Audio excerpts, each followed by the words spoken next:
10, 9. You want answers? I want the truth! Get ready for two guys who can't handle the truth. I want the truth! You can't handle the truth! But we can. Dave Palumbo, Chris Aceto. RxMuscle.com presents Heavy Muscle Radio. Watch out! Welcome to another episode of Heavy Muscle Radio. I'm Dave Palumbo, and I'm joined, as always, by the technician Chris Aceto on this January 27th, 2020 evening. And Chris, we are at the end of January. Every show I keep saying, I can't believe it's this day, I can't believe it's this day. But the truth is that time has just been booking along. And what's going on over there in Maine? Well, it's like spring out. That's one. Is it really? Is it warm up there? It rained hard for 2 days. Wow. That's good for you. Which, think about it, right? It's late January. We border Canada. It was cold down here. I can see Alaska from my front porch. and it's raining. You know, I have a client, he's probably listening to this, who is on a boat in the Bering Straits, right off Alaska.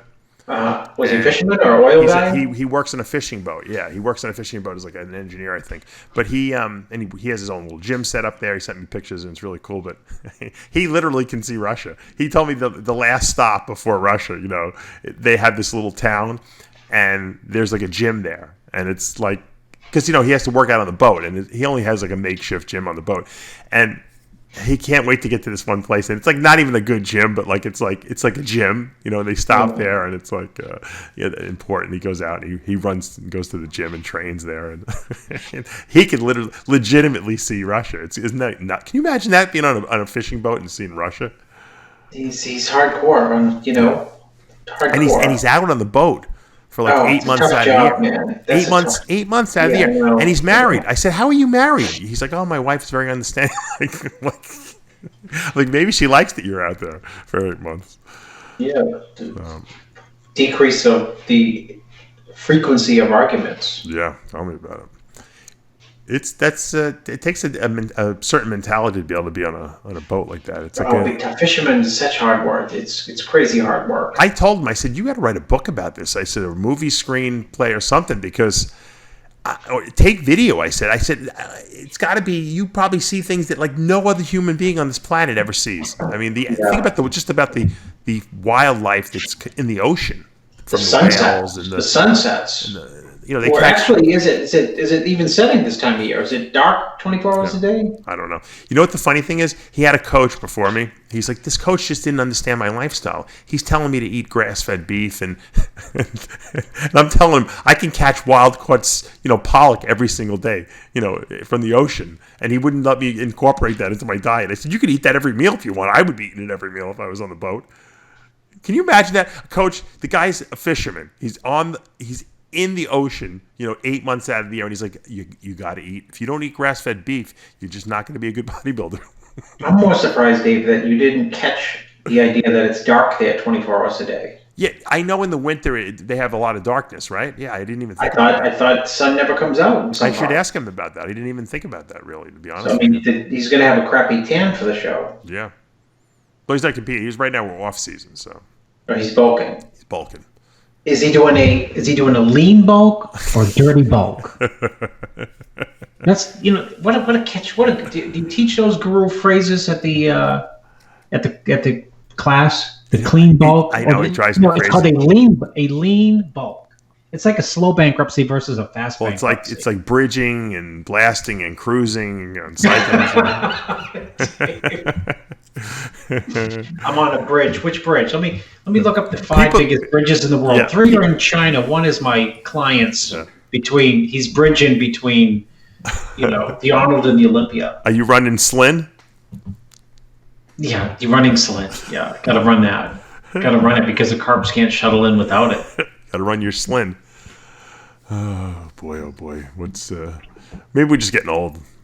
No, we're not. No, we're not. It's ridiculous. You're right.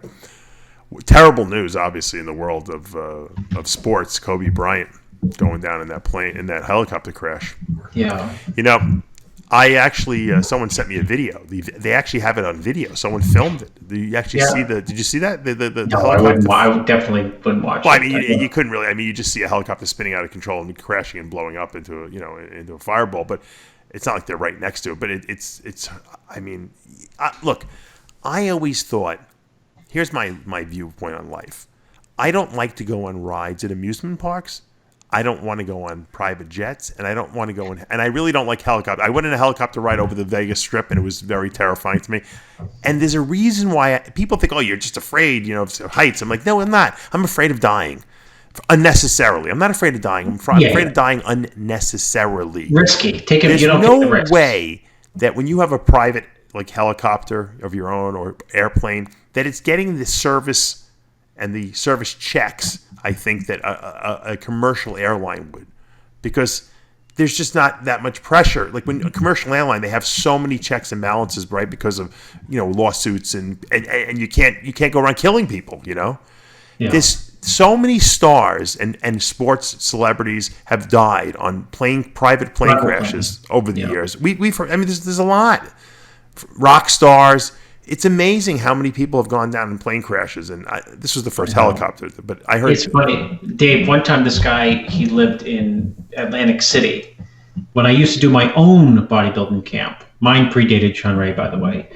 I know he does his camps, and he said, "I'm going up to Arcadia National Park. You want to come up? I'm going to fly up." I'm like, "Fly up? Yeah, what? When? Like the next 2 days?" So he said, "I'll meet you at the Portland Main Airport. Just come join me." Right. And so, I said, well, how do you get on a private? I don't know how to get to the private plane. Where's the private plane section? And he told me where to go. And so I get there, and there's espresso. And they have wine, it's beautiful. And, and crackers. Yeah. And then, I look out and I see all the jets. And of course, we walk out to the runway. We get on this little tiny plane. Yeah. Scary. The guy I thought he had a jet, or he just had like a 4-seater. Oh my God. You must have been shitting your pants. Oh God. You probably said never again. Well, I did. Did you go back too with him? Yeah, I went up there and I went back. I would have driven back. Yeah, it was but it was not, look, it's just, it's unnecessary. I understand. Like Kobe flew everywhere. Kobe had that helicopter. He used to fly to the Staples Center to the games every day from his house, wherever it is. I don't know where his house is, but he just was a helicopter guy. But the sad part, and look, he was probably one of the best basketball players of all time, right? But his daughter was on the plane. Yeah. And the whole basketball, the coach and one of the other parents with another one of the athletes who was a basketball player. I mean, it wasn't just him and his daughter. It was tragic. I mean, what happened? I mean, it's shocking. It's I get yelled at if I drive too close to someone in front of us on the road, by my wife. But it's I don't even have to say it's I was going to do a video, and I still might do a video on it, just because we think that Rich Piana dying in our industry or Franco Columbo dying in the industry is like big news, but I mean Kobe was he was like a household name, and he was very young. Yeah, I mean he was young. 41 is young, but he was young. Look, what I mean. Some people are older looking and older. I mean, he had a long life technically ahead. Oh yeah, absolutely. He said it was interesting. I was watching this the top 50 Kobe Bryant, basketball moments or something like that. It's a great video on YouTube. Probably get a gazillion hits now that he's passed. But at the end, he said, they quoted him as saying, he's like, I don't know. Now that I'm done with basketball, I have no idea. I've accomplished everything I could possibly do. I put 100% effort into everything I did. I don't know what I could possibly do now to follow that up. Like, it's almost like he knew, all right, my life's over. Like, that's it. I did it. All I ever wanted to do was play basketball, and I did it. Well, that segment is that playing segment was over, but not his life. No, I know that, but I'm just saying sometimes we come. I don't know. You try to get meaning out of. You're going to say he precipitated his. You try to get meaning out of your life, and sometimes when you're so impassioned about, like, luckily I have a lot of diversified interests, so and you do too, so we'll be around forever. But some people, they come here to do just one thing and do it so good, and that's why you see these like musicians, they die young, and I just believe that, like, sometimes, we create our own entrance and we create our own exit. I nailed it. It was Ask Chris Aceto. That's what I was trying to get to when I said, I know what you're trying to get to, this, him precipitating his death. Because I always try to find meaning in everything. Like, it can't just be a random occurrence to me. I'm sorry. I just don't buy into that. But, but when I see other people dying in the crash, like kids and stuff like that, that just makes me sad, because I can't imagine that that's something that was meant to be. It's just, it's tragic. Tragic. But you're saying that he willed that? I'm lost, because it's I believe that we create that it's like kind of quirky. I don't think that he consciously did it. I think that even unconsciously. I think when before we come into this world, when our souls are put into a body, so to speak, I believe that we have already written our life, not necessarily the in-between part, but the entrance and the exit. And I think that, he knew he was going to come here to be a great basketball player and affect a lot of people's lives in a positive way. And his job was done. And he did his thing, and he's gone. I think he could have done a lot more great stuff in his life, because with all the money he had, all the influence and the fans, and obviously had a new family. I don't know. I can't see. I try not to see the negative in things that occur. I can't do that. I have to go to the place where there has to be a positive reason for what happened. I believe everything happens for a reason. That's just me. Although other people look at all the negative stuff that goes on, they think, oh, nothing happens for a reason. It's just all bad luck. That would be my father. Well, he may have truly had bad luck.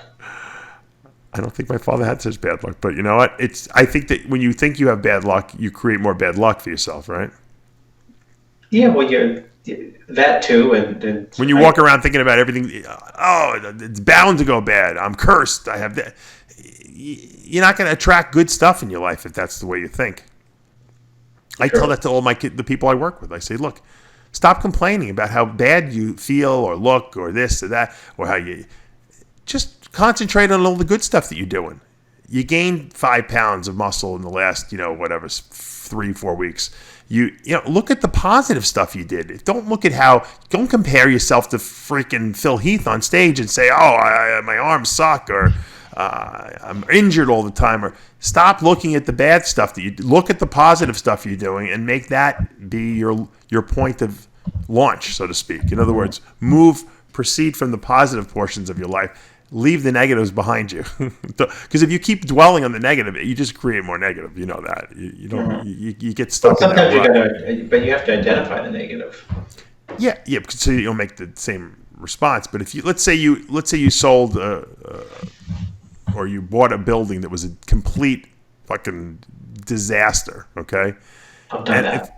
I'm sure you have, and I'm sure if you dwell on the disaster constantly, it's never going to get better. You got to just fix it and say, all right, you know what, I fucked up. Let me fix this. I have 20 other buildings that are great, and sometimes you could turn that negative building into the best building of them all, if you have the right attitude about it. I should partner with your pal Jaco Wax. Yeah. How about that? I don't know if anyone has read those articles. Chris sent me an article. I couldn't even believe it. And I know Jaco Wax, who owns Bang Energy and VPX. What is it? VPX? Yeah, nutrition. He just bought a warehouse in is it Pembroke Pines? Yeah. $40 million he dropped in this warehouse. 250,000 square feet. And what did you say after that? And he just lived where? Oh, you used to, and yeah, it was funny because I knew he had I had gone to his factory, his original VPX factory, and done an interview with him, and he was telling me the story about how he used to own his own nutrition store, and he used to live in the back of it. I mean, he's a self-made guy.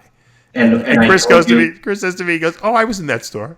I was in that store it was either 1995 or 96. I used to live on my boat in Fort Lauderdale, and I used to drive to the Pembroke Pines Gold's Gym. How far is that from there? It was pretty far. Was it that good of a gym? 40 minutes. Oh. It was hardcore. Yeah. Vince Taylor used to train there with the 6-pound dumbbells. And what's his name? Worked the front desk there, right? And the Cokes, yeah. And the guy worked the front desk. What's his name? He's on the... I lost track of his... Yeah. Anyhow. And... Torelli. Ralph Torelli. And someone said, you got to go to this supplement store. And it was not in a bad area. It wasn't in a good area. And it was like in a strip mall. And it was Jaco Wax. And he ran it. What was it called? Do you remember? I don't remember, Dave, what it was called. But he had the line. What's the name of the line now? VPX? Was it always called VPX or something else? Vital Pharmaceuticals? That's what I think it was. Yeah. And what I can tell you about the store is the color coordination and the branding. The branding for a guy who had his own line and I didn't see anyone in there. Was that when he used to have the pro hormones with the syringe? No, that was even before. Oh, that was even before it. Wow. Yeah, he had the pro hormones with the syringe like years later. Because that was a great idea. Hey, this is the guy who used to live in the store. That's how he made his money. Really, that was a brilliant move. That pro hormone with it was a syringe that you would measure it with, like you would suck it up and then you could just squirt it in your mouth. But it was for all the people who love the catchwords like dirty bulk, clean bulk, bridging, bombasting, blasting. Nuclear cycles, all that stuff. Right. He had that, and he had like a clenbuterol, and it had like 2 L's on the end instead of 1 L. Yeah, Clenbuterix or something like that. Yeah. And you take the syringe, and you measure it up. Suck up the medicine. Instead of injecting it, you put it under your tongue or something. Yeah, but, I don't know. Yeah, but it was brilliant because think about it. That's what all baby med. Like if you get baby Tylenol, that's how it comes. He copied that, which is a great idea. Exactly what I was just going to say. And you know what? He was at like the Arnold Classic at the trade show when that first came out, and he had like 30 people around the booth. Huh. And you would walk by the booth, and people would have the stuff drawn out. And you know how when they give out free bags, free candy, free squirts in your mouth? They'd squirt it right in your mouth. And people would like open up their mouth. And it was strong. There were pro hormones in some of those things. Oh, everything everything he made was strong. If he made a pre-workout, you could train for 18 hours. If he made some clenbuterol or Computer-X or whatever it was, you'd shake for 3 days. Everything he made seemed awfully sneaky. Like, is this just supplements? Well, that's why that was the sex appeal to it, right? People wanted to buy it because it seemed like maybe it wasn't legal, but it was obviously 100% legal. But I mean, so he went from the supplements, and then he started Redline. Redline was one of the best #1 energy drinks for a while, and then he changed it to Bang. And Bang is, anywhere you go, you can see Bang. I'm sure. Anywhere you go, you see I am Bang. sure he traded out or changed the name from Redline because Red Bull probably sued him. Oh, you think so? Because I was going to say Redline was a great name. It's a great name. Bang is a good name too, though. No, he's a great marketer, but he also has good products. Yeah, so you got to have both. That's why he's got a $40 million warehouse right now. But what's crazy is the second part of the article that says he had just bought the adjacent building to it, which was a 224,000 square foot building for $35 million. So he really spent $75 million on almost 500,000 square feet of warehouse space. Yeah, it's nuts. Yeah, so he would have had to put down. What's 25% of 75 million? That's what he would have to put down to buy those. I can't even imagine can you imagine the mortgage payment on that? I mean, you have a lot of mortgage payments because you own a lot of buildings, but that's a big mortgage payment. Think what 75 million. So he put down 18, whatever. He put down $20 million maybe as a mortgage of $50 million. Maybe he bought it all cash. Maybe. You never know. And they said at the end of the article in February he bought a house for $7.7 million. It was 6 bedroom, 6 bathroom, 2.4 acre vacant lot in Southwest Ranches, Florida. Is that a popular place? Southwest Ranches. What part of Florida? Southwest Ranches. That's the name of the town. It must be. Like it was a vacant lot. He paid $7.7 million. Farming town that they turned into like crazy houses. Oh no! He bought the 6 bedroom, 6 bathroom, and the adjacent 2.4 million acre lot for $7.7 million. Maybe you can Google that to see what the house looks like. Google. They don't have the address though. I know, but I mean, sometimes you can match up the price. You probably, Amanda could probably figure that out way better than me. She's good at like doing that investigative work. But you know what? Jack's a really good guy. Like I said, I've met him many times and interviewed him many times, and he's a hard worker. And he's got a lot. Wait. Go back to hard worker. What? He's retardedly. Can't say that.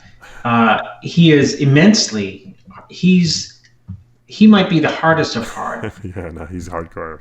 No, because I know people who have worked for him, and then at one point I was going to be doing something for him, writing something for him. This is years and years ago, and you know me, I'm up in those days I'd be up 24/7, and I'd text him right back. He'd text me or email me at like 3 a.m, 5 a.m, and I'm trying, when's this guy sleeping? And I thought, well, maybe he's just all redlined out for life. I mean, he uses his own products. But you know what? He loves what he does, and I think that when you love what you do, it's like it's just not work. He would do it anyway if he wasn't making any money from it. Think about it. If you're making that much money, I mean, theoretically, he could probably sell the company and just retire. I mean, theoretically, of course, theoretically. I mean, I'm saying he could do that. He obviously enjoys working because he doesn't have to anymore. No.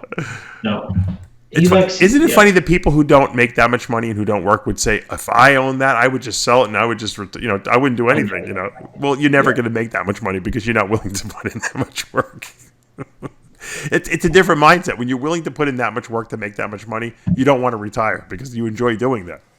The people who say, if I had that much money, those people don't want to work, so they would never have that much money. He's creating stuff. He's creating products, which he likes.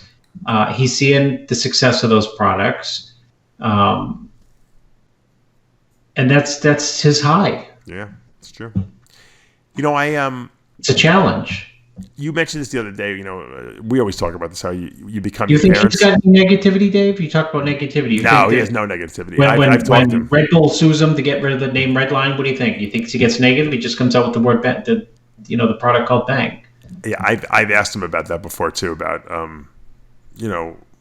do you get down when like things go? He's like, I just get back into the lab. He likes to go to the lab. I get into the lab and I'll start making something new, brewing up something new. He had really good bars back in the day. I don't know why he stopped the bars. He had that. What was the bar? The Zero big Impact, which is a great name too. He got great names. Yeah, that was that, Dave. I think that was the number one. That to me was the number one name for a bar that you didn't want to get fat from. Yeah, Zero Impact. I was in his factory, and he actually gave me a bar as it came off the line, off the assembly line. Like it was still hot. Who gets to eat a protein bar that was still hot? It was so good. It was so good. Because I don't really like high sugar bars, so for me it was like I was in heaven. It was like a brownie almost. It tastes like. And I don't know why he stopped. I know he had some problems. I think with them staying fresh. Because the expiration dates on bars are a pain in the ass. He probably didn't even want to be bothered with it. He's probably like, I'm making so much money from this energy drink. What am I even fucking with these bars for, Yeah. But the bars were good. You used to be able to put, when Bleckman had the Diet Fuel bar, you could put that in the microwave oven and it would taste like a cake. Yeah, you're right. It was Diet Fuel bar, right? Was it? Yeah. Never really took off, but it was a great tasting bar. Now, the Diet Fuel bars, I think, were very popular. The Mass Fuel bars weren't. Remember those Mass Fuel bars? They had like Haney's picture on them. Yeah. And they were like, there was like a giant Tootsie Roll, basically. Yeah. But like they would rip your fillings out of your mouth, you couldn't eat the whole thing. It was too big. But that's when people were into weight gainers and stuff like that. You remember? They used to make Gainers Fuel? Is that what their product was called? Gainers Fuel. Yeah, Gainers Fuel bar. But he had a Gainers Fuel like scoopable protein shake too. And people were into weight gainers back then. People really aren't into weight gainers now. I would make like 1,500 calorie shakes, and stuff like that, and suck those things down because I just couldn't eat enough food, But no one's really into that. They're probably smart because you have to put a ton of carbs and sugar in those things to pad them up, to get enough to get enough calories in there. Yeah. You can only put so much protein, or you'll go put yourself out of business. One of Weider's big, huge sellers was was not Gainers Fuel. It was Gainers Muscle was what was it? Something 2000, and they had the one the 4000. Yeah, Mega Mass 2000. Mega Mass 2000, right? Mega Mass 2000. I liked it. It was probably mostly just powdered skim milk with sugar, but it tasted damn good. You can make it was cookies out of that 100% stuff. sugar. I think it was cane sugar. It was the cheapest product you could ever make, and it came in like a dog food bag. You know when you get dog food and it's got like a 50-pound bag? Yeah. That's the way he used to sell it in like a 20-pound bag. Well, the scoop inside of it was a cup scoop. It was like a measuring cup. That's literally what you would, and they would want you to use 4 of those. Like, so the powder, think of this. Think of a measuring cup. 1 cup, okay? 1 full cup. You had to use 4 full cups to get the, the amount that would yield you whatever, 2,000 calories. And so the amount of volume that you would have to consume was and even, I can consume anything. It was no one could do it. Even I didn't do the full. I would do like maybe 2 serving, 2 scoops of the thing. But think about it. 4 cups full of powder. You couldn't fit it in a blender. You couldn't fit the powder alone in the blender, not just add any water to it. Oh God! It'd bang up your stomach. Use a Jaco Wax word. Well, what I would do with Chris is I would make cookies out of it. I knew you were going to say you make something out of it. Yeah, I would mix it with. I think you make brownies out of it. I would mix oatmeal, raisins. This is absolutely true. Oatmeal, raisins, water, and the Mega Mass 2000. You just mix it all together, and I put a couple eggs in there, some egg whites in there. I think I'd mix it all together. I'd take a cookie sheet with aluminum foil. I would grease it up, so the things wouldn't stick. I'd put this huge, it was so thick, at that point. I'd put them on the cookie sheet and I would bake them. And I've told the story before, I think. And I'd cook up the whole batch, so the whole 2,000 calories. So I'd use so I'd do 2 scoops. I don't know if 2 scoops was 1,000 calories. I don't remember. And I would make the whole batch, and what I would do is, this is when I was in medical school, okay? I would sit for, I would study 4 hours at night, and I would it would take me 4 hours, but I'd eat every cookie. So I would make sure I would eat every cookie. With Joe Eater's product. With that product. Dave, absolutely. I'm not kidding you. I'm telling you right now, if you had been in my orbit in 89, 90, 91, 92, 93, you would have met Joe. And you would have no kids right now and not be married because you would probably, I'm serious, he would have adopted you. I know. Because stuff like that, like taking his stuff and making cookies out of it or something, I know he'd go crazy. But the next step would be like this. What do you think the next thing he would say after he tasted your cookies? He was crazy. He'd call people in and say, we have to make these cookies. Oh, really? Mass market them. And you'd probably make $1 million doing it too. Oh. Millions of dollars. But I would literally every night I would make sure that from the minute, and they were good. They tasted delicious because they had sugar in them, obviously. And I had me with my crazy metabolism. I was consuming like 100 and something grams of protein over the course of 4 hours. I mean, how could you go wrong with that, right? Yeah. I was fucking carved up to the max by the time I went to bed at night, and in the morning I was like looking, my arms were like, pumped to the max. Yeah, you were growing overnight. And then I would sometimes bring them to class with me, and people would be like, "What are those?" I'm like, "Yeah, try a piece of these things. These are good. These are good. These are healthy for you." I'm like, "I don't know if they're healthy for you, but there's a lot of protein. There's a lot of protein in them." I said, "They're definitely healthier than Entenmann's." I said. Well, and then years later, protein cookies came out. But you know what the problem is? If you put oatmeal, this is my one mistake. If you put oatmeal into them, which is what I like, because oatmeal kind of binds them together. If you eat that much oatmeal, when you go to the bathroom, it starts like sandpaper on your. That's why you need fiber lines. Yeah, that's why you invented fiber lines. No, it's just abrasive coming out. I think because there's so much. The oatmeal itself never really. It solubilizes, but you still have that abrasiveness to it. And if you're eating, 25 cookies, at night, the next day when you're pooping, after a while, it wears away at the lining of your rectum, basically. So that was the only drawback. I probably should have used I don't know. Not oat bran, a little bit less coarse. Something less coarse. I don't know. That would gum it up, right? I mean, maybe something like I don't know, like cornmeal or something like that. Flour, maybe. I don't know. Maybe like almond flour. I don't know. Who knows? I'll have to revamp the recipe. I'll re-release it. So anyway, speaking of food, we always talk about, you and I, how we become our fathers and our parents, as we get older. I am now finding that my kids don't eat their dinner, and I'm going on their dishes and I'm cleaning the dishes off. I'm eating all their food. Oh, you eat? I eat all my kids. I must My eat. father used to drive me crazy. I'm like, Dad, what are you doing? Just leave. We'll throw it out. He's like, No, you're wasting good food there. And I'm just hungry. That's all. I'm like, Logan, you're not eating those chicken nuggets on your plate. Give me them. I'll eat them. I'm exactly what my father used to do. I'm doing. Yeah, I've always eaten all my kids' leftover food. I never waste food. I'm looking at myself. I'm like, what am I doing?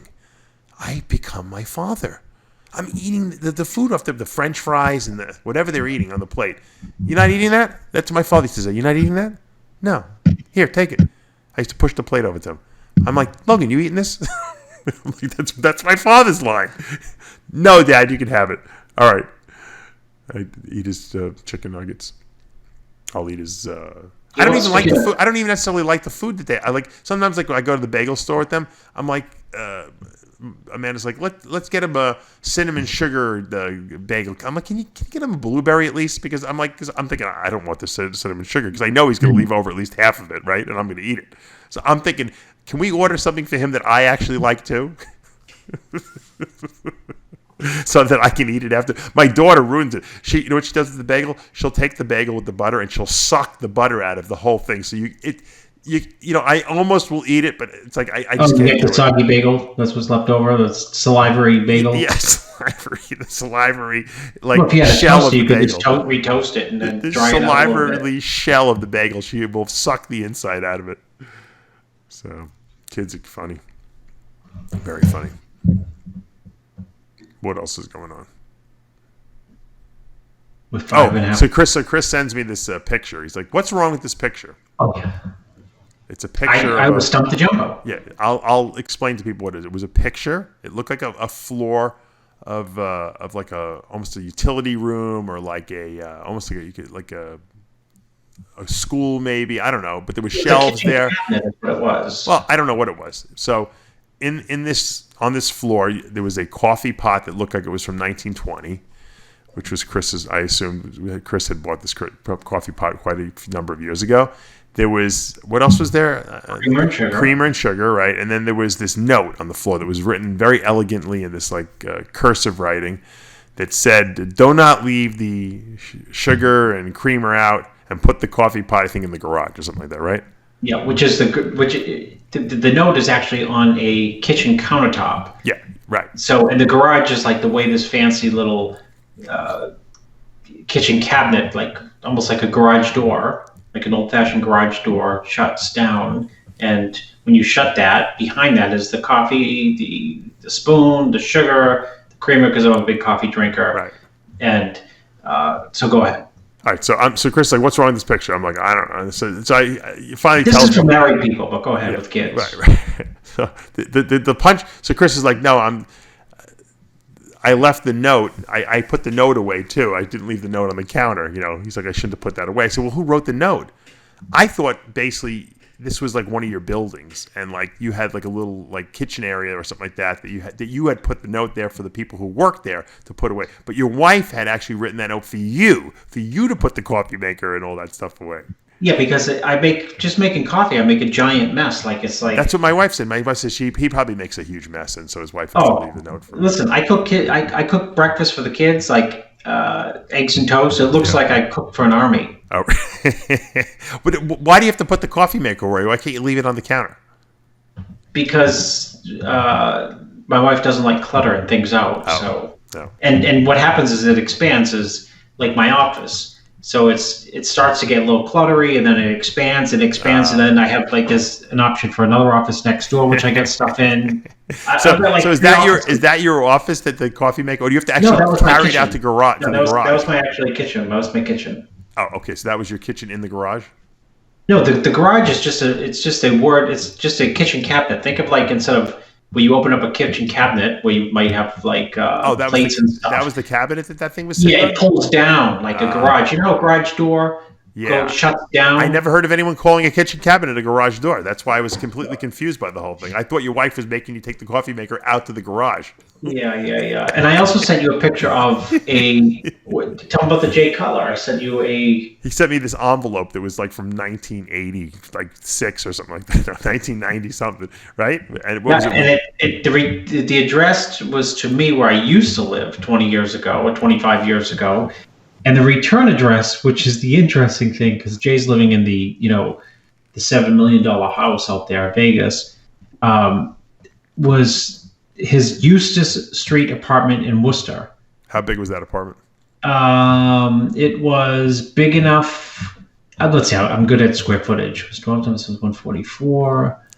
Was it like a one bedroom? Yeah, 144 and 288, 288, 388, 428.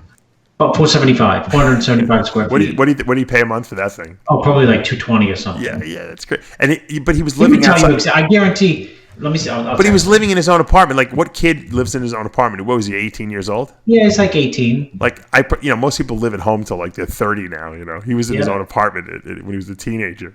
He'd come home from the gym, or we'd come home. So I'd be with him. He'd come home from the gym and he had 3 dogs. Yeah. And they'd be so crazy excited to see him. They'd usually, piss all over the place. And I'm like, what is going on? I didn't know. He said, well, they're excited to see me. So what would he do? He would take pictures with like a Polaroid and then send the pictures to you? I don't know what that envelope was even for. It was just a blank envelope. And what I was doing is I was cleaning out my attic to go through old paper stuff that I wanted to burn, tax returns and stuff, or tax receipts from way, way, way back that I have. And this was a box, and for some reason I was just like heaving stuff. This is old, heaving it, getting ready to burn it. And I saw an envelope on top, and I just flipped the envelope over. I'm like, what? That's Jay's writing. That's funny. And I looked at the return address, and it was from Jay. Listeners will say it was D-Ball sending it to Chris. What year was that again? I think that was 93 or 4. No, it had to be. Yeah, that early? I mean, that late? I thought it would be even. Yeah, I guess that was right. Yeah. 93, 203, 13, 20. It was 27 years ago. How That's probably. You could probably put it on eBay and auction it off. Someone would buy it. Yeah. Jay's handwriting from when he was 18 years old. Yeah.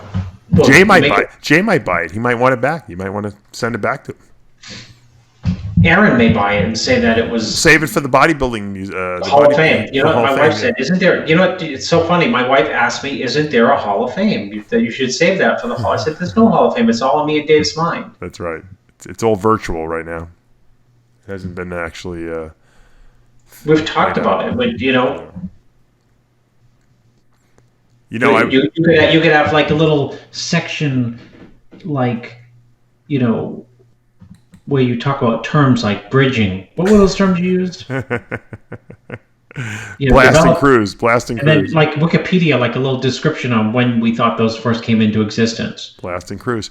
Blast and cruise. The definition of blast and definition of cruise. That's right. And what it does and how it affects the body and who supposedly came up with it. We put up a video on RxMuscle that was sent to us by one of our fans and stuff like that. It was a motivation video. It was me basically, giving this like it must have been from like Ask Dave. I gave this like impassioned like answer to us about what it takes to be a great bodybuilder and how the sacrifices you have to make and the just the crazy mindset you need to be the best, and how you should feel when you're training and all those things that people just don't understand anymore. And this guy grabbed this impassioned speech. It might have been from multiple different things that I think it was from a couple different answers I had given, and he put it to like motivational music, and then he put like training clips of Dorian and Jay and Lee Priest in there and all kinds of Cormier training with Dorian. Like, it's like if you can't get motivated watching this thing, then there's no such thing as motivation. You got to watch it, Chris. You'll love it. You'll really love Where it. can I send? Where is it? It's on our channel. It's on the RxMuscle channel. Yeah, I'll definitely watch it. It's been up for one day. It's gotten like about 15,000 hits already. People seem to like it, but it was very well done. This guy Enzo Cedillo did it, and he gave it to us, just to put up because as a gift. And I want to thank him for that. He did a wonderful job. It would have been nice if he would have used some footage of me training in there, since I was narrating the whole thing, right? Yeah. But, I'm not that much of an egomaniac. I'll take my voice. My voice made the video, so. But it was good. It's just, it really is. I don't even know how I did it because I didn't rehearse it or anything like that. I just kind of went out there and just set it off my head what I felt it took and how extreme I was, at least in my mindset, when I wanted to be the best. And I don't know if people are willing to go there, but if you listen to this, it's true. It's really a good representation of what you have to go through to be the best bodybuilder, or the best at anything in life, I guess. It really can apply to any part of life, but I made it appropriate, applicable to bodybuilding and to be the best bodybuilder. And sometimes I guess I think some people will listen to it and say, you know what? I can't do that. And then other people will say, I can do that. I can do that. And so. Well, the fact of the matter is that we talked at the beginning of the show about not being negative, but there are some people who do all those things and they are still end up being bad bodybuilders. True, because I think a lot of people sometimes will go too much to the extreme. In other words, they'll listen to that and say, "Oh, I can go beyond what Dave is saying." You know what I mean? But that's not good either. So you have to. There has to be a modicum of. There has to be a game. Look, I taught my guru course this past weekend. I had 15 great people there, and that was what I was trying to, I guess, impart upon these people, that there has to be a game plan. You can't just take a program that someone gave you and follow it. You have to. And Jay is a perfect example of this because his whole life was planned out. There was nothing that he did spontaneously. And you have to have a game plan and then stick to it. And then when you're done with that game plan, you formulate a new game plan, The game plan doesn't – you can change the game plan, but you have to have a game plan. You can't just go blindly into doing the bodybuilding. It doesn't happen. There's so many variables between diet and training and rest and recuperation and contest diet and off-season and – am I getting the right nutrition? Am I getting the right supplements? Am I using the right performance enhancers? You have to do that. If you don't do that, you will fail. And once you set the game plan, you have to stick to it like your life depends upon it. Otherwise, you just won't be the best. And that's why if you can't wing it, because winging it means you either don't do enough or you do too much because you don't have a game plan. You're not sticking to it. Well, you know what? I could do an extra 3 hours of cardio this week. Well, maybe you don't need to. Is that on the game plan? It's not on the game plan, then why are you doing it? You formulated the game plan for Jay when he was, coming up, and Jay followed it. He didn't say, Chris, can I eat another 2 protein shakes every day? I think I need more to eat, Yeah. No, you need in anything. You need plan, you need a vision, and you need to check your plans because sometimes you got to change them, but not always. But you have to have a plan, and that's. If you fail, what is the old saying? If you fail a plan, you fail. I think that's what it is, right? Fool me once, no, not that either. If you plan to fail, you fail to plan. Or you plan. I said it right the first time. If you fail to plan, you plan to fail. That's what it is. Got money on my mind and mind on my money. Don't start tomato, potato. My son watches Peppa Pig, which is like a little thing on YouTube. It's a little comic cartoon about these pigs. It's a pig family, and they interact with all the other animals. So they have Peppa Pig and George Pig is the little brother, and Papa Pig, and then they have the Emily Elephant, and Susie Sheep, and they're British. It's a British cartoon. And they pronounce everything really weird. So now, my son is sounding British now when he's pronouncing. Oh yeah, potato. Yeah. My son used to watch Thomas the Train, and he would have a little British accent on some words. Yeah. You pick up what you hear. Yeah, but my son and daughter watch it nonstop all day if they're home, and they just love it, and so they're starting to speak British. Imagine my kids are going to go to school. They're going to think my kids are British. They're going to be like, "Are you from England?" Put on like a little Spanish or French cartoon. They'll take up another language. Well, everyone. It's ironic, but everyone they go to a school. My son goes to the school right now that it's owned by a Spanish woman, and they do speak Spanish. They don't speak Spanish to the kids who speak English, but there's a lot of Spanish being spoken in that school because there's a lot of Spanish kids in the school, and it's a very Spanish area. So I tell the teachers, I'm like, talk to them in Spanish. I want them to learn Spanish. Mm-hmm. I think it's a good skill to have. If I could wave a magic wand, I would make one language for the whole planet. If I could just do that, because I think it would be great. Don't you think it would be great if everyone can communicate easily? I mean, if I could just, it doesn't have to be English, as long as I know the language. I just wave a wand, everyone speaks the same exact language. Well, so long as you have Google Translator, we're all set. Well, I think eventually you're just going to have like this little mouthpiece on you, and whatever comes out of your mouth, people will understand. It'll be a universal translator. I think they have that already, right? Do they really? Yeah, I'm dead serious. I think they have it at the United Nations, right? Possibly. That's how they all communicate. But I think they have translators who translate in people's ears or something like that. So if the representative from France gets up there and he's on the floor and he's speaking in French, like everyone has a little earpiece that's being translated into their own language for them so they can understand what he's talking about. It's funny, my sister was a translator. I'm just thinking that now. Really? Way back when Venezuela was the richest country, one of the richest countries in the world. What was their cash crop? Like cocaine? Oil. Oh, they had oil? I didn't know that. They had more oil than anyone. Real Venezuela? Venezuela had probably still has more oil than probably Qatar. I was just going to say than Qatar. And my sister worked, she went to college for languages and she majored in Spanish. And so, maybe she thought she was going to be a Spanish teacher or something like that. Who knows? She spoke that well, though, huh? Yeah, perfect. Bank of Boston recruited her. Really? And next thing she knew, she was the translator for the CEO, and he'd have to go to Venezuela all the time. That would be like nerve-wracking for me because I would be like, what if I screw up a translation or something like that? What if I don't impart the right emotionality to the what he's trying to do? Yeah. You got to be really good at the language. I always would imagine you can't learn to speak another language like in school and then be that good at it. But I guess you can if you practice. Yeah, she did. She learned crazy. it. Some people just have a natural knack for language. That's all. Yeah, well, she spoke a little Italian, so. Oh, she did. Yeah, my father used to speak Italian to her when she was little, but not to me. No, not to you. That's funny. Did your father speak fluently in Italian? He claimed he did. My grandmother said that he butchered the language. That's funny. She used to yell at him, "Don't talk to me in Italian. You're ruining the language." I gave my guru course this past weekend, and one of the people who took it was a trainer, believe it or not, from Curacao. Am I pronouncing that? Yeah, Curacao. That's where Rolly's from. Yeah, that's where Rolly's from.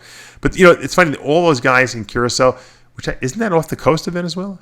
I think it is. I think it is. Fairly close. Yeah. They probably have oil there too. They just don't know it. He said a lot of those guys though are from Holland. They lived in the Netherlands first. Oh, is it? Because it's a Netherlands. It's a Dutch colony. Yeah. Curacao. Isn't it funny that? Yeah. Yeah. So he was. It's only 120,000 people on that whole island there. So imagine that. Really coming from that is pretty impressive. Yeah. So he owns a supplement store. So he took my course. He's going to carry my supplement line there, and he live in the store like Jack. Yeah, probably. Now he said, but there's a lot of bodybuilding is big there. People love it. I think Rulli probably popularized it a lot, but I mean there is obviously a good contingency of bodybuilding. Well, when you're someone like Rulli, right, from a small. I mean, 120,000. Right? That's people. Small. You give people hope. Yeah. So. That was interesting. And then I had another guy who actually, it was funny, I was eating lunch. I take them out to lunch, and we were sitting there eating, and he's like, I'm like, I don't know how it came up. He's like, said he was from Pennsylvania. I'm like, where in Pennsylvania from? He's like, oh, Lancaster. I said, where in Lancaster? Oh, that's where you went to college. Yeah, I said that. I said, I went to school there. He goes, you did? He said, where did you go? I said, I went to Franklin and Marshall. He goes, I live down the block from there. Isn't that crazy? So listen to this. So I'm like, you could have really? eaten your cookies. Were you eating those cookies? Is that where you were eating the cookies? No, that was afterwards. That was when I went to medical school. So I said to him, I said, that's where I started bodybuilding there. I said, he's like, do you remember Fitness America gym? I'm like, don't tell me it's still there. No, Fitness America was a gym. It was the first gym I ever joined. And it changed its name to like Club Phoenix or something like that. And then they went out of business. And everyone was really pissed off because everyone in Lancaster trained there. This was before they opened the Gold. About a year later, they opened the Gold's Gym there, or maybe 6 or 8 months later. And that's where everyone went. But he knew all the same people I knew. But the funny thing is that no one knew who I was because I was a skinny runner guy from F&M. No one, you wouldn't, in a million years, this guy probably saw me every single day and probably would never recognize that it was me because, I mean, how could you? I was a huge bodybuilder. That's what they recognized me. I tell the story. I used to ask this guy, Dave Jeffries. He was a bodybuilder there. He's still a bodybuilder. This guy knew who he was. He's like, oh, I know Dave. Dave Jeffries was a bodybuilder. He was competing in his first couple of shows. He was a genetic freak. He used to squat. I remember he used to squat like 4 plates on each side, 405 for reps. And I'm like, holy mackerel, if I can only do that one day, that kind of thing. So I used to ask him a million questions all the time. He probably didn't really know that much, but he knew more than I did, right? So flash forward 5 years later, right? Or 6 years later, maybe. I don't even know how much. And I'm guest posing at a show at 300 plus pounds in New Jersey. I think it was the Jersey State Championships or something like that for Kemper. Kemper had hired me to guest pose. Backstage oiling up. And I see this guy pumping up. He was competing. And I said, holy shit, I think that's that guy Dave Jeffries. So I go up to him. I'm like, is your name Dave Jeffries? He's like, how do you know? You're Dave Palumbo. Holy shit, how you doing, man? How do you know who I am? I said, you're not going to believe this. I said, but... Yeah, but I used to weigh 100 pounds. I said, when I was 140, 150 pounds, I used to train at Gold Gym in Lancaster there. I said, and I used to ask you a million questions. He's like, you did? Oh, my goodness. So now he's trying crazy. to think who I am. I'm like, you remember you used to train with this guy and this Which guy. was insignificant for him to remember. He couldn't. Jay would have remembered for sure. He couldn't remember. He could not remember who I was. Oh, my goodness. And he's like, nah. I think because he was trying to think of all the big guys he probably knew in the gym. He couldn't. I was trying to tell him I wasn't big. I was like skinny. I said, I thought I was big, but I was skinny. I was, maybe I got up to 180, at that point. And he just couldn't do it. But he said, can I ask you a couple of questions? He spent like an hour sitting backstage with me. I was what do you think of bridging? Yeah. But it was so funny. And there was another guy in the gym. There was like a guy, like a Victor Richards guy, but he used to come in with like all well dressed, like with a suit and tie on, and he was always on the payphone. This is when they had payphones, right? He was always on the payphone at the gym. So I always thought he was like a drug dealer or something like that. But I didn't know anything about steroids. But this guy was huge. He was huge. I said, "Do you know that?" And I described who the guy was. I couldn't remember the guy's name. The guy with the suit. He knew exactly who it was. He goes, "Oh yeah, I said, did he ever compete? He goes, a couple times. He never got in shape. He's one of these guys that like he liked to be big. He wanted to be huge. That kind of thing. Why was he always on the payphone? That's what I asked him. I said, was he like a drug dealer or something? He's like, I don't know. He didn't want to talk about it. But I maybe he didn't know. But that was his shtick. He just liked to walk around big and well dressed. He looked like a player. Like he was a guy, an important guy in the gym. So it was funny because I never really. I had a different perspective. This guy knew all those guys personally. And another guy who was in the gym that I didn't even know trained in the gym was Ken Brown. Now, Ken Brown... Ken Brown was, that's right. He won what, North America? He won the USA Championships in 97. Yeah. Like out of nowhere, right? Well, 96, he won the Junior Nationals out of nowhere. He won that overall. And everyone's like, who's this guy? And then he came back to 97 USA and I think it was a little controversial. On no one's radar screen to win that show. No, he walked in there. Did he ever compete as a pro? I don't think so. He did, but he didn't do that well, and he got pissed off, and then they stopped competing. From what I understand. Well, talk about going back to negative, right? Well, I don't know if he did. So anyway, this guy knows him personally. He's friends with him still. He still trains. He's still pretty big. He said, and I'm like, we got to get him his number. I said, I got to get him on the TV show because no one even knows who he is. I want to at least talk to him about that whole time and get the background story on who he was and where he came from and all that stuff. Especially since he was living in the same place that I was living in for 4 years. while I was at college. So I thought it was kind of interesting. It's funny how things. It's such a small world, right? I mean, of all the people, he's like very small. Franklin or Marshall. He goes, I live literally, and he gave me the street name. I'm like, I used to run past there every single day, because when I was go out for my runs. And it's Lancaster's not a big place. Everyone knows everyone there. It was one of those deals. Smaller than Curacao. Yeah, I guess sure. Less people. Think about it. This guy Ken Brown came out, and no one really knew anything. He just was like a genetic freak, and he probably could have been good. I just think I don't know why he quit. I have to find out the story. I don't know why we never really saw him continue to try to compete as a pro. He had, he had really good symmetry, right? He had a small waist. He wasn't the biggest guy for sure. He got in really good shape, and he just was like one of these you just didn't hear about him, right? He was there, and then he was gone, and that was it. It's funny. You mentioned his name, and I knew it. It was almost like a Chris Cook story, right? Yeah. Maybe we can call up, Hanson would know about maybe what happened to him. Well, I'm going to get Ken on the show. That's going to be even better. I'd rather hear What about Chris firsthand. Cook? Did you ever have Chris Cook? He's a jabberjaw. I tried to. I think he didn't want to or something like that. Or he wasn't ready, or I don't know what he... He's got the bang competition. He's got like a bang drink. Oh, he does? Yes, he was supposed to. We talked. We texted each other. I don't remember what his reason... I wonder if I could look up his text. I ran into him at the Olympia, and he's like, hey, it's me, Chris Cook. And I'm like... I just said, it can't be. You look too young. He still looks really young. He looks the same, right? He looks exactly the same. Yeah, he looks the exact same. Does he have a shaved head now? No. Oh, he still has hair? I don't know. I don't. Bruce Cardenas is the one who put me together, who hooked me up with Chris Cook. Because Chris Cook and Bruce from Quest, remember, Bruce from Quest. I guess Bruce is helping him with his brand or something like that. So... That's where that was the connection with Chris Cook. Chris won the Nationals 15. It's funny. I'll tell you. It's either 14 and a half years ago or so. And the reason I can tell you that is because my 9-month-old yesterday wore the same outfit that my 15-year-old was wearing at that age. And when I went away to Dallas, I actually went out to Chris's house in California. My wife packed my bag, and she packed in it that little outfit that my 9-month-old was wearing yesterday. That's funny. Well, you know what the funny thing is, talking about kids that have grown up, the 2003 USA, which Chris won the heavyweight class and beat me, I was second, probably, and a lot of people felt that I should have won that heavyweight class, and he didn't get a pro card. Remember, they only used to give out 2 pro cards at the USA, and he didn't get one of them because he really wasn't in that great a shape.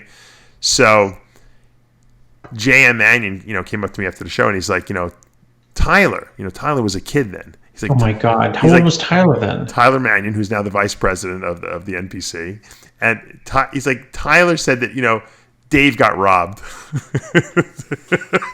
That is funny. He goes, if that makes you feel better, he goes, my son thought you got robbed. He watched it. I said, well, maybe Tyler could have made an executive order or something. Yeah, maybe he can now. He can retrospectively, have me reinstituted. Retroactively gone back, even though it doesn't matter. But yeah, I thought that was pretty funny. Now Tyler's like, a grown man, college graduate. He's in his 20s and he's running the NPC. So it's You can go up to him and say, "Hey, Tyler, do you remember when that year? And I think it was 2003. What do you think I beat Chris Cook on? If you can remember, for 10-year-old conditioning. So yeah, that was pretty funny, I thought. So it's funny how everything just kind of meshes together. There's so many great stories. Matter of fact, I'm getting John Hanson on the show. I don't know if this week or the next week, to do another one of those historical shows that we did. People love those. I mean, he's like the amount of gossip that he knows. He's a savant. The truth, he has to have a photographic memory, because I would never remember all the details. No, you could say like Frank Zane, 77, 78, 79, Olympia, 77 died on this, 78 died on this, injury 3 weeks out from the 79. Yeah. He knows it all. He really does. I got to take my hat off to him. He's in your neck of the woods. Yeah, he's in Tampa. I should get him to come down and do it right in the studio with me. But he's busy too. He works. He's coaching people. I told him. I said, John, you're the stupidest person of all time. He's like, what do you mean? I said, how come you're not training people and making money? And then he called me up the other day and we were talking about it. I'm like, you're the natural guru. I said, that's your title, right? I mean, come on. You're Mr. Natural, Mr. Olympia. You're the first guy to win that title. Who cares if anyone even knows what the title is? It doesn't matter. You won the title. You're the natural guru. You should be training all these natural guys. There's a million of them out there. So he started training people. I hope he's. I got to check in with him the next time I see how he's doing. I'm sure he's doing well because he's one of these guys that's so dedicated to the cause. Oh, yeah. Like he's a great coach because he really loves doing it. It's not like he's just doing it to make money. He's doing it because he actually likes it. It's a big difference, huge difference. Can you believe we've been talking about it for an hour already? Well, we haven't even discussed anything yet, and it's been an hour. Well, maybe we should talk about the Arnold. I don't think there's any new information about the Arnold, is there? There's no leaked phony photos out or leaked. I haven't looked, to be honest with you, to tell you the truth. Did you see they want to put? I was talking to Lee Priest about this last week. They want to put what's his name? What's the guy from PayPal? Was Lee rebanned, by the way? I don't know. Was he? Well, I don't know. Ask him. But go ahead. I think you have to be. You can't be banned if you've already been banned, right? Well, he was reinstated, sort of, right? I don't know. I don't know what the story is. I don't even talk about it. I don't talk politics, bodybuilding politics with him. We just talk about fun stuff. We talk about things that irk us and annoy us. Basically, that's the gist of Iron Rage. But I was talking to Lee about the fact that what's the guy's Elon Musk wants to put 1 million people on Mars by 2050. Have you seen that? Yeah, of course. And we talked about it last week. We did talk about it. No, we talked about it in the context. My 6-year-old said that we should, if the Earth gets too warm, we should get on rockets and blast off to another planet. And I said, that's Elon Musk's idea. And he said, if that doesn't work, we can all go back to horses. Well, he wants to send 3. I don't think we talked about this, did we? Well, no, we didn't. Okay. Because then I don't know if I'm losing my mind or not. I know I talked about it with Lee. We talked about global warming and Elon Musk sending rockets out to, sending people to Mars. We did talk about that then? No, we didn't go into details, but we only talked about it in the context. I don't want to sound like I'm losing my mind, so I'm not going to talk about it. All right. Well, you are losing your mind if you need to be reminded. I can't remember. I talk about too many things on a daily basis. So Elon Musk wants to colonize Mars? Right. Three does rockets a day. Bryant, 3 rockets a day. Yeah. 3 rockets a day to get 1 million people out there by 2050. It's pretty. I like that these guys have some pretty aggressive time frames because usually if it was up to the government, they'd be like, well, by 2020, by 3,000. By the year 3,000. Yeah. We'll have. We're planning to reach Mars by then. You remember for a while the government was saying there's no itinerary to go to space anymore. Remember that? I don't remember which president was said that. But I think the budget cuts. They're like that's not in the itinerary. Well, maybe we should think about it because think about the real estate over there. What do you think a 250,000 square foot warehouse over there would cost on Mars? Who owns Mars? That's what I want to know. Like if I can figure out a way to get there, can I claim the land? Before the government. I don't even know who owns the North Pole right now. Right? Don't we have like 10 countries making claims to the North Pole? Yeah, I don't know. But let's say you and I figured out a way to get to Mars.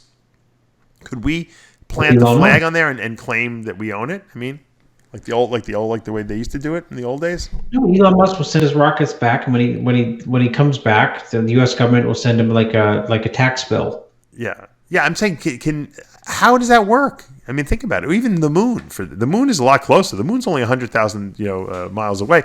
I'm shocked that no one has tried to stake claim to the real estate on the moon. There's lots of minerals on the moon. That's the next. But I'm saying I'm surprised people haven't tried to go there and say, okay, here's my plot of land. I'm taking this 1,000 acres. I think the Chinese did want to go up there and get all the minerals. That's what I hear. At least that's what I hear through the Breitbart News grapevine. Really? It's a good idea. I'm shocked that we wouldn't colonize the moon before we go to Mars. No, it's a lot closer, a lot warmer. It would also be a lot easier to launch from the moon to Mars, wouldn't you think? Yeah. There's no atmosphere really to go through. I don't know. What would they have to do? Put like a dome on the moon? I don't know. I'll pick Miami over Mars any day. If they said to you, "Hey, look, Chris," no, you would go. I asked you that question. That I know. I asked you. No. You Let got to other be young to people do go. that. Yeah, old people don't want to go to. That's like when they do this. We'll give you $70,000 to a guy who's got no skills to go work on an oil field in South Dakota. Right, and they go. Yeah, and they go. Not, I don't mean no skills, but maybe they don't have technical. Well, they don't have the ability to make that kind of money anyplace else. Yeah. So it's like, I know, these guys in Australia that work in the mines there, they make big money, and they only work a couple months out of the year. Now, it's probably very treacherous work, I'm sure. But these young kids, they're like right out of high school. They go there and they're making like $100,000 a year. They don't even know what to do with the money. They buy some nutritional supplements with it. It's crazy. It's a big thing over there. I don't know if you're aware of that. Well, I mean. So what? You know what I wanted to ask you? And now I remember. I'm sorry, I'm interrupting you. If I don't say it now, I'm going to forget. What's going on with Sergio? Is he living with Chris Cormier? Cormier moved in with him. Oh, he did. Cormier likes to do that. Cormier moved in with Bryant Ansley. He's like a. Cormier likes to put. That's why. You know what, Cormier. I sat next to Cormier for the classic prejudging last year. Mm-hmm. And I could sense, so it's tight seats, my shoulder's hitting his shoulder. Mm-hmm. Besides him yelling like 1,000 commands for every pose, like the front double bicep, Brianna can't just hit the front double. He's got to like pull the waist in, flare the lats, tip the biceps, right. Tighten the quads, tip the knee. That's cool. Cormier is on the sideline like an NFL coach giving him all the cues. Right. But Cormier's like somehow I can feel him. He's doing the same damn poses. He's doing the poses when he's hitting it. Yeah. He's tensing up. Hit the abs, and Chris is like flexing his abs. I did the same shit. Yeah. So the prejudging is over, and I say to Cormier, Chris, who's more tired? Brianna or me? He says, you. He says, I am. Because I have to yell out there for him, and I have to, go through all the poses. Right. So Chris loves to get into it. That's because Chris gives everyone everything. That's it. He gives everyone he works with everything he's got. No, that's a great trainer. That's a great trainer. You know what? Sergio needs someone like that. They'll probably hate each other's guts when the show's over, but no, they got a lot of respect for each other. No, I know, but you know what happens when you live with someone. Sergio's not an easy person to live with, I'm sure. Anyway, Chris is so easygoing, but they'll hate each other. But I guarantee you, Sergio will look great because Chris will make sure of it. And the fact that Sergio's got to check in with not only you, but he's got to check in with Chris posing 40 times a day. Yeah, he almost can't. He can't go wrong. He can't look bad for the show. They do a lot of posing, and I know Chris loves to make these guys pose, and that's important. It's very important. No one pose. Can he fix though Sergio's? Because Sergio does a lot of unconventional poses. Yeah, like they've worked on the side. The side chest looks really good. All the shots look good. Good. You can see the little, the Cormierisms in it. Because I think that Sergio can look better, with improved posing because he hits the quirky poses like his dad hit, which is we like nostalgically speaking, but I don't necessarily know if during the prejudging that's helping his cause. You mean the most muscular? What are you talking about? What's quirky? I just think he hits some of the poses a little unconventionally. That's all. Oh, side tricep maybe. Yeah, like almost like Kai Green used to hit things unconventionally too. Yeah, which gives it I like when he does it in his routine because it's fucking sensational, But I think for prejudging, when they're judging you on every little I think Chris is like a great technician when it comes to can't use that word. I'm trademarked. That's right. Yeah, you'll sorry, see. Chris. You can be called a master or a captain, but technician. I want to get paid for that. Yeah, exactly. Did you see Lou Ferrigno is deputized again for I think in Arizona, he's like a deputy sheriff or something like that. I know he loves that stuff. Yeah. Huh? Now, he lives in California though. How does he a deputy in Arizona? Is it with an honorary thing? Like when you become I don't think it is. I think it's like a real deputy. He can go out on the road, on the road, so to speak, in the car and arrest people. It's great. Lou loves that stuff. I'm glad that Lou's still keeping busy at his age. He's still always looking for new stuff to do. I was watching my son. I bought that subscribe to the Disney app, Yeah. where you can see all the Disney. Disney owns everything. They own Star Wars. They own Avengers. They own The plus all stock the is Disney. killing it, but go ahead. Yeah, the stock's killing. So my son likes to watch the old Incredible Hulk cartoon, which was probably out in the 80s, 90s, maybe the 90s. I think it came out. And in the cartoon, the Hulk talks, but like Hulk. I talk like Hulk. But it's Lou Ferrigno is the voice of the Hulk. So when I hear the Hulk talk, I totally hear Lou. I know Lou so well. It's so nostalgic. Like I feel like he's in the room next to me. It's really. Let's hear your imitation of Lou on the cartoon. Hulk smash. Hulk not happy. Hulk want to go to on vacation. The Hulk. That was probably surprisingly lucrative payday for right. I have to imagine he was because he wasn't like one line. It wasn't like just Hulk smash. Hulk talks on the cartoon. I wonder what he got paid for doing the Incredible Hulk. You ever ask him? Yeah, I didn't. It probably wasn't a lot. I bet you it wasn't a lot because they didn't pay a lot back then in TV. Although maybe it was probably the more seasons he did, I would imagine it would have to be. I mean, it could. Granted, he didn't have a. I mean, he had a. You can't have the show without him. No, I know he was the whole show. And there was no animation back then, so you had to have a bodybuilder do it. And he do those weird scenes, like those crazy running, and I mean, it was. No, I know it was great. He was on the set the whole day. He had to be in makeup for the whole day. It was brutal, probably. But I don't know how many weeks out of the year they would film, but that was a popular series. That was one of my favorite shows back then. It was incredibly popular. He was great, the Hulk. I mean, Lou. And he became very good friends with Bill Bixby, who played the Banner. And he was very, very upset when Bixby, got cancer and died. Yeah, he was a good actor. Yeah, Lou Banner was was a good actor. Yeah, I liked him a lot. I liked him too. He played in that show way back when we were kids. He played like a divorced father or something.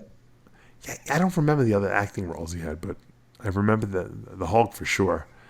And there was always a scene, if people who watch the Hulk, I'll bring a little nostalgia back. They would, at the end of every episode, he'd be walking and hitchhiking on the road because he couldn't stay in the same place because once he turned into the Hulk, people were asking too many questions and he would have to before Google and face recognition. So right. So he would be hitchhiking and they would play this sad music.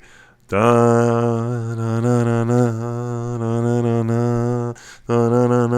actually used it in a posing routine once as I walked up the stage. But what you like better, Dave, the Hulk or the $6 Million Man?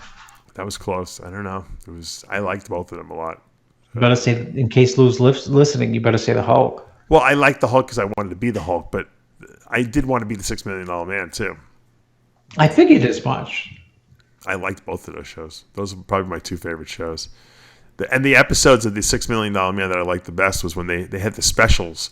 When like once a season they would have like a special guest star on, and they had the Sasquatch. Remember the character, the Sasquatch was played by Andre the Giant. Yeah, that's right. And $6 Million Man had to battle the Sasquatch, and he pulled his arm off. He ripped his arm off. I actually remember that. And the Sasquatch took it. I didn't know it was a real. I didn't know Andre the Giant was in there. That was Andre playing the Sasquatch. Then the next season, they had them come back because they were supposed to be aliens from outer space. They came back, and Sasquatch and $6 Million Man became friends. They were friends. Oh, and yet you and Bleckman still aren't friends. No. The funny thing was Andre was they didn't even have to do anything. All they had to do was put the costume on. His face looked already like the Sasquatch. Yeah. Right? And his hands were huge. And they didn't have to do anything. It was perfect. It was like the Andre was the Kovacs of wrestling. Yeah. Right? Yeah. They said he was the strongest guy that they had ever seen. Like I remember talking to Stephanie McMahon about it. She's like, the guy was just unbelievably strong. Everyone was afraid of him. There was no wrestler like if Andre got pissed at you, the toughest guys out in that WWE would back down from him because he was that strong, and he could take on multiple guys. Like they would sometimes fool around with him. Like 3 or 4 guys would come at him, and Andre would throw them around like they were like little kids. They said his hands were so big. If he hit you with his hand, it was like you broke your jaw. He was a true monster. He was a true giant, in every sense of the way. You ever see what he ate in a typical day? No, but he drank a lot of alcohol and all that. But you know what? my You'll God. never see another Andre the Giant again. You know why? Because nowadays they can fix pituitary tumors, growth hormone secreting tumors. They take them out. And so people don't grow like that anymore. They don't get acromegaly to the point he did. You'll see him. Yeah. That was a once in a lifetime. You'll never see Andre the Giant again. Yeah. And only Vince McMahon gets him, right? He was smart. He was smart. My gosh. Who's smarter, Vince or Joe? It's pretty close in their own fields.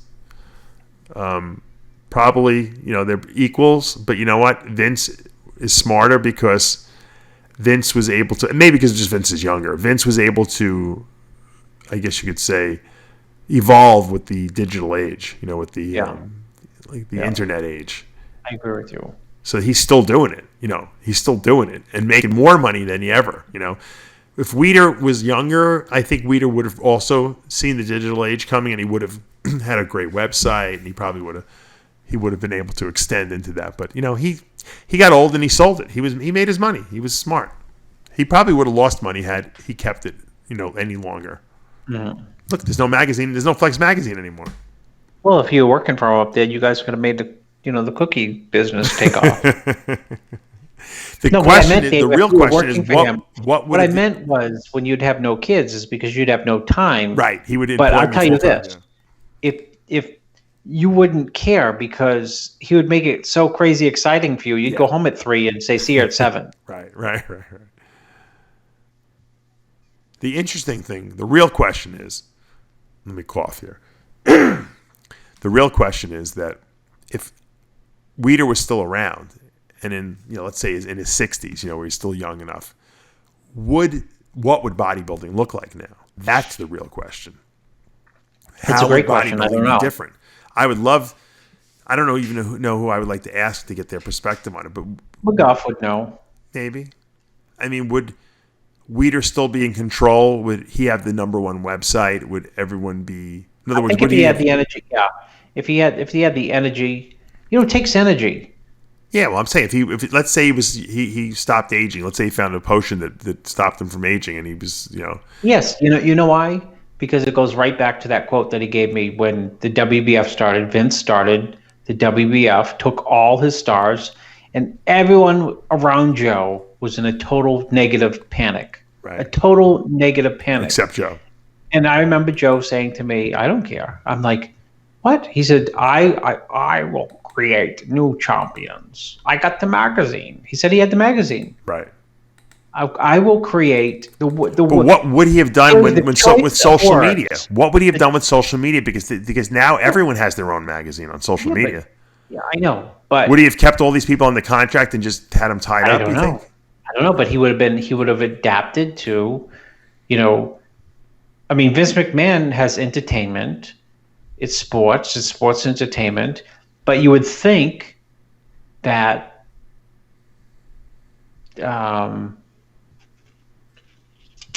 Ultimate Fighting, whatever that's called, that activity, that sport would have put a big dent in WWE. Hasn't. You know what I mean? Yeah. I don't know. It would have been interesting. It's a different day and age, Some people can adapt, Some people, they get into this, they only know how to do magazines. Like Blackman couldn't. He was young enough to adapt. I mean, he was smart enough to launch the website, when he hired me to do it. But in his mind, I don't think he was able to really adapt the way he needed to. I try to tell him, we got to do TV, we got to do video, we got to do video, we got to do video. We have to have a TV shows. And he didn't want to go there. He just, no ROI. Well, sometimes there's no ROI at the beginning. I told him that. I said, we have to create the business model for it. I said, I want to do it. I said, build me a TV studio. Let me do it. I said, I'll do all the TV programming. I said, Steve, it'll be, I'm telling you. He couldn't see it. He didn't get it. That's why it was a blessing that I left, because I went and did it. If I would have stayed with him, I wouldn't have done it. I would have just kept doing what I was doing. Yeah. We would have fallen behind. So that's why I say everything happens for a reason. You gotta You got to go with what your brain is telling you, with what your passion is, with what your vision is. My vision was to do TV, and we're doing TV. So that's where we're at. The only thing we're not doing TV on is this radio show. Well, people have asked about it. I know. You know what? I could do it. I could definitely do it. I'm sure, but I don't. We always do this thing at night, and I don't want to have to worry about how I look. And then you and I got to look like we're a fucking wreck. You don't have then I have to pajamas hear on, everyone's do you? comments about my hair sticking up in the air, or me sweating, or being greasy. Or I'm still surprised, not to jump ahead, that you're coming out to the Arnold. I'm not. Yeah. Try to stay at my hotel, because then we can, I know. I believe It don't matter, but it's a tough. I'll It's a tough get one. no It's going to be a sleep. tough one. I still, I don't know. We'll see. what do you? Do you know what day you're coming in? If I come in, it's going to have to be Thursday, right? Thursday through Sunday. That's the show. So we'll see. We'll see how it works out. All right. That's it. That's all she wrote. I have a lot of good interviews, by the way, coming up this week. I don't Who do you know, got? Give us should a I tease preview. it? Let me see if let me get my You got list. Fuad on or no? No. Fuad didn't want to come on. Well, we did, but he didn't want me to air it. All right, let me see who I got lined up. Oh, I have Matt Jensen on the show for some guru talk, and I have this guy coming to. I have Nick Trigilli on Wednesday, and I have this guy from. It's going to be a great story, by the way. There was I think I told you this. Apollo Gym Crew. There was a bunch of guys. They were like mafia guys and former cops, and I know Apollo Gym in New Jersey. no, this is not Apollo Gym. It was back in the 80s, I think. And they owned this. They all worked out at this one gym, and it was like a whole crime spree that went on there. It was a crazy era, and they were all bodybuilders. And this one guy never has spoken a word about it. Everyone is either dead or in jail except for this one guy, and he's going to come and he was a bodybuilder. He's going to tell the whole story of what went on, and it's all you can Google the stuff. You can read the newspaper clippings, and it was a crazy time. And the stories that you're going to hear you're going to be like, these guys were nuts. The one guy who was a cop who had turned into the biggest like killer maniac, mafia guy. He's in jail, but he's probably for life. And he became like completely reformed. He's completely like a religious guy now, and he's like a preacher, and he helps counsel people in prison. This was like this guy's mentor. The stories are nuts, Chris, when you hear these stories. How they haven't made a movie about this yet, I don't know. But anyway, he's going to be he's actually driving down to the studio, and we're going to talk to him in person. So that's going to be really good. And Trigilli, what's the topic you're talking about there? Did you do the interview yet? Or? No, we haven't done it yet. I told him, come on. I said, come on. He lost a ton of weight. He decided he was going to do a ketogenic diet. After mocking my ketogenic diet for years, he did a ketogenic diet. It solved all his problems. He had gained a lot of weight. He couldn't stop the weight gain. He was just like so fat that it was like he was so uncomfortable. He said his health was so bad. He went on a ketogenic diet. He dropped like 40 pounds. So he said he'll come on and talk about that. I think he's got a new supplement line out or something like that. So we're gonna just get him on. Everyone's got a new supplement We'll see line. he's always got something. He's always interesting because there's always some controversial. And there's always some feud he's in with someone out there, and so we'll see what he's up to. We were feuding for a while ourselves for a while. So then I texted him. And I said, Nick, let's. Tell him be careful. Don't feud with you, because everyone who feuds with you, they disappear. I know he knew that, but you know what? I really did like the guy, and he took offense to something, a review I did on a product of his, and took it the wrong way. And then he started going on the attack on me, and it was just stupid because there was nothing to really attack. And so I said, Nick, you know what? Let's just put this. And then so once I said that, he was like, yeah, it's stupid. Let's just put it to rest. So I'll get him on the show this week. We'll see what he has to say. And that's it. You doing anything exciting, or are you staying in Maine? I am here until I'm going. You're going 2 to weeks. Qatar, right? Yeah, 2 weeks. Cool. Yeah. Are you going to be able to do the show from Qatar? Of course, I've never missed. They probably have better Wi-Fi there than they I've done the show from Malta, from Italy, from. They probably have better Wi-Fi in Qatar than they have France. here. Yeah, we're in Maine. We're close to Alaska, dude. That's right. There you go. Even though it's raining, You're close, you're close to Canada, not Alaska. I know, but people don't know geography, so I like to exaggerate, embellish. You're going to confuse people. Next thing, people don't know geography. Maybe you can get the fisherman guy to pick you up in the boat. He could take you to Qatar in the boat. Most of the time when I meet someone who's like, oh, where are you from? I go, do you know where New York is? They say, yeah. I said, I'm 315 miles north of New York City. They go, oh. That's not so bad. But if I say I'm from Maine, they're like, where is that? Yeah, no one knows where Maine is. Although I think I always knew where Maine was because it's like the top right, of the United States. I don't know where anything else is, but I know Maine, Florida, and California, and Texas. They're easy to get in Oregon. The corners. Yeah. Well, Washington's the corner, isn't it? Technically. Yeah. Well, see, I got my geography is as bad as everyone else's. There you go. All right, guys, it's that time again. Remember, with Heavy Muscle Radio, the truth hurts. Good night, everyone. We'll see you next week.